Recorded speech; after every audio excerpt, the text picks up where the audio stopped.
Hey. Oh, you're going for hey? Oh, sorry. We're. We're. Yeah. All right. We're good neighbours, and we have been shortlisted for a BRITs 2025 Rising Star Award.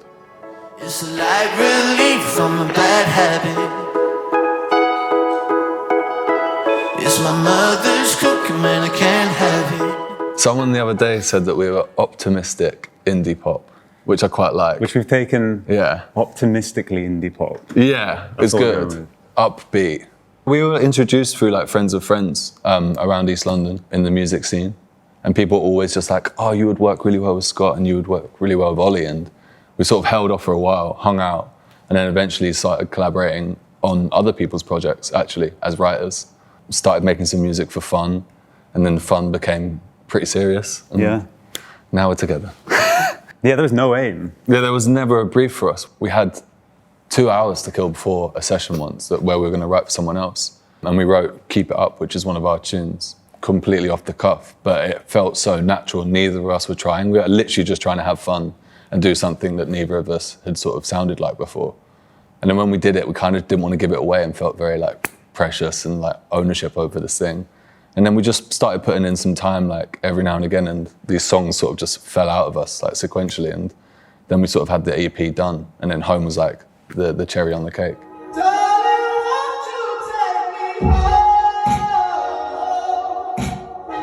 This is the actual moment where we first sung the lyrics like all the way through. Scott was playing the chords that you hear in Home. And I was like, I've always wanted to write about that feeling of like home is not always a place, it can be a person. And that is the first time I ever sung the whole chorus and the words just like straight off the cuff. And then we've never changed them since. My posture is Awful. insane. Yeah. I got that producer neck. posture. Yeah. After we posted online, everyone kind of went crazy and like peer pressured us into finishing it. And we were in Somerset at the time, and there was a lot of traffic coming back to London. So I think we were in the car for like 6 hours just watching this chorus go viral. We have no idea how the verses go. We have no idea how the production could sound. And then we sort of like slogged it into the early hours of the morning and had it off to mix like the next day. And then, yeah, got to release it like 4 days after it went crazy. Yeah, we like pulled over at a service station at one point and like, we were so sure we were going to release it straight away that Ollie like drew the little house on a napkin.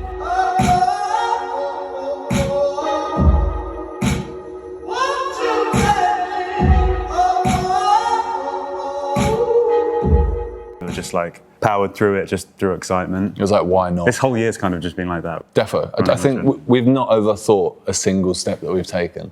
It has really worked in our favour. I think everyone then feels like they're part of the journey and that they can suggest like we release a track like Home and it comes out.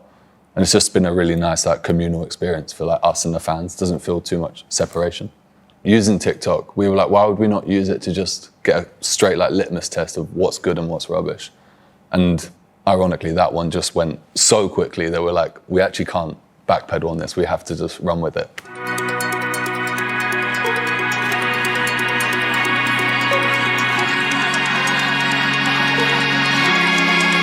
This is our first gig at Seabright Arms. It's quite weird to think that that is a year ago.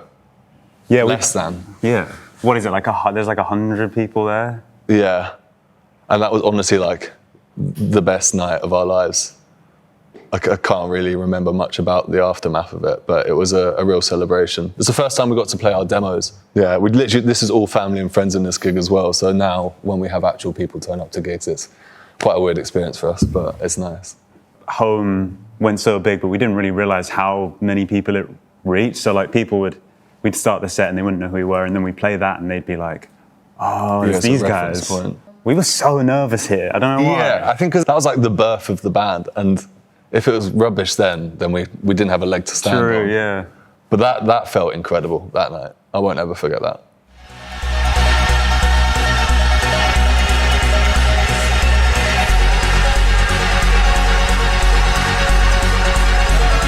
We've both done so many gigs Before. separately, like so many pubs and stuff, that we were kind of like road tested to just dive straight into it with this. We worked quite visually in the studio anyway, and we knew what the brand was and what we wanted to like leave people feeling with this like euphoric sensation, very sweaty, and that's what this gig was. It was a very, very sweaty basement in East London. It felt like a nice little nod to like the 2000s. Oh yeah, 100%. Won't you take me?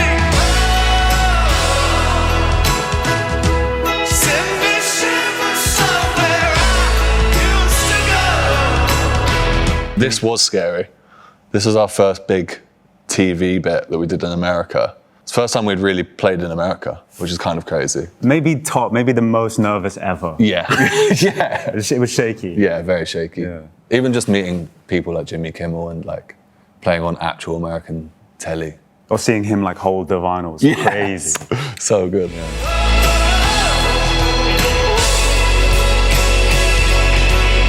We had these like TV runners on like holding the clouds, and it was like a fun idea, and then they did it. And we just felt really bad. It wasn't our idea. Yeah, we got some dirty looks. Yeah, Yeah, they were in complete morph suits as well. it was so hot. Yeah, like sweaty. Yeah. The visual for us was like also not overthought. We had obviously the doodle, which then sort of became kind of iconic when the song went the way it went. And we didn't really want to stray too far from that. We were so in the studio, we didn't have time for photo shoots and whatnot. So to build the home out as the world and the doodle world also just gave a nice like naivety to like what we're doing. And it is the early stages. So when we got to actually bring it to life and have like life-size home, life-size sun and clouds, it's quite mad, but quite fun. I feel like I spent so many hours on YouTube watching bands on all of the chat shows. Yeah. Yeah. Especially for like American bands and bands that weren't from the UK that you couldn't naturally go to London and see. Like, it's the only way you'd ever know if they could do it in real life. And I think that's really important for us is like our live shows are saving grace. Like we really are proud of how it makes people feel. So the more eyes we can get on the live performance is so good. Won't you take me home? Send me silver somewhere I used to go. When you are on your own, even if you are making the right decision, you always second guess yourself. So it's nice having someone to like stop you in your tracks or like bounce off of. It just makes everything feel way more comforting and less anxiety inducing. We're lucky, like the band that we play with, they're all just our mates from home. So yeah, like we've spent most of this year away playing shows, but it just feels like a school trip. Everyone's, having fun. Doesn't feel like work. Yeah, I think now more than ever, like London especially feels really collaborative. And I think for a while it was very much like everyone in their separate camps, especially artists, and no one was really talking to each other and it was quite like spaced out. Whereas now like us and a lot of the bands in the area are like helping each other with gigs and gear, helping each other come up, supporting each other's shows. And like, and that's how it was when we were growing up.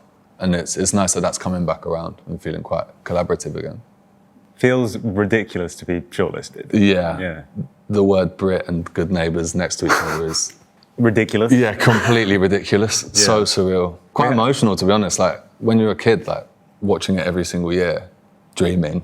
Yeah. And I think when we gave our old like projects up and sort of went into songwriting more, you kind of feel like it escapes you, and you never really consider that you'd ever be back in these rooms talking about maybe even winning it. Like it's balmy, crazy. There's definitely like some iconic performances as well that stand out. I always thought You've Got the Dirty Love, Florence and the Machine, and Dizzy Rascal. There were some good Oasis moments as well. Very good ones. Yeah, we want to be one of those iconic performances eventually. That's what we'd love to do.